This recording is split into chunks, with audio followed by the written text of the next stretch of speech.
एक 17 साल की बच्ची जो 11वीं जमात में पढ़ती है, इल्ज़ाम आयद किया है उसने कि उसका खुद का बाप और उसका भाई उसके साथ सेक्सुअल असॉल्ट करते हैं।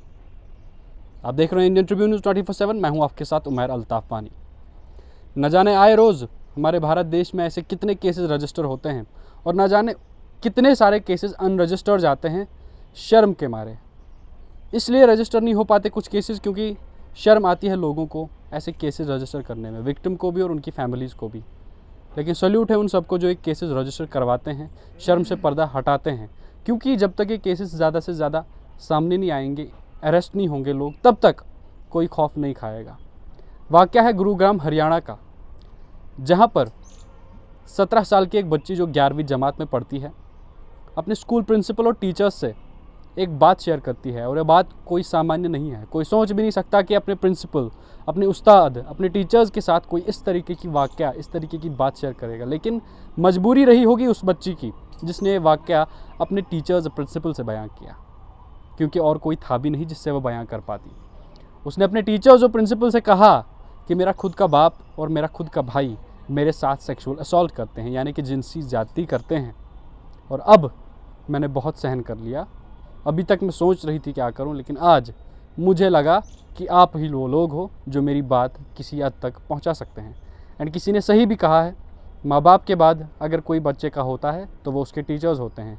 अगर माँ बाप उसे दुनिया सिखाते हैं तो टीचर्स उसे तालीम देते हैं, उसे आखिरत देते हैं, उसे वो हर कोई चीज़ फराहम करते हैं जो दुनिया में उसकी ज़रूरत होती है। And even though the parents of the child, even though teachers are called the second parents of an individual, ये सब जानते हैं।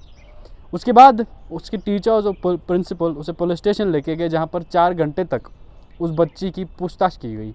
इस पूछताछ करना पुलिस के लिए ज़रूरी भी बनता था, क्योंकि ये जाहिर सी बात है, अपना खुद का भाई और अपना खुद का बाप, जब कोई ऐसा केस पुलिस के सामने आया होगा तो उन्होंने जाहिर सी बात सोचा होगा कि कहीं किसी चीज़ के दबाव में आकर तो ये बच्ची ऐसा कुछ नहीं कर रही।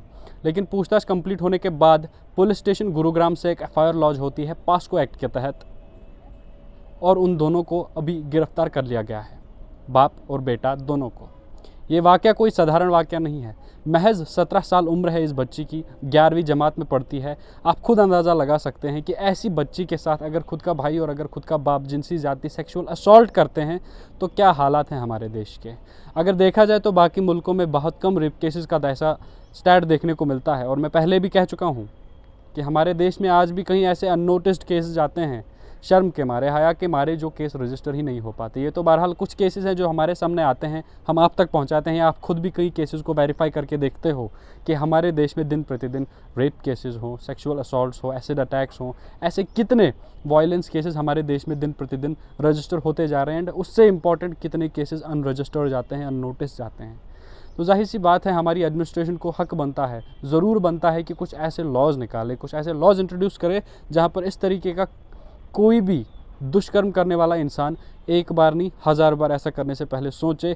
क्योंकि हमारा देश एक ऐसा देश है जहाँ पर नारी को बहुत ऊंचा दर्जा दिया गया है। एक हिसाब से ये सोचना सबके लिए लाजमी है, और ख़ास करके हमारी एडमिनिस्ट्रेशन के लिए, कि आखिरकार हमारे देश में ऐसा क्यों हो रहा है। आपकी क्या राय है आप भी ज़रूर दीजिए कमेंट बॉक्स में। तब तक के लिए आप बने रहें इंडियन ट्रिब्यून न्यूज़ 24/7 के साथ। मुझे दीजिए इजाज़त। अल्लाह हाफ़िज़।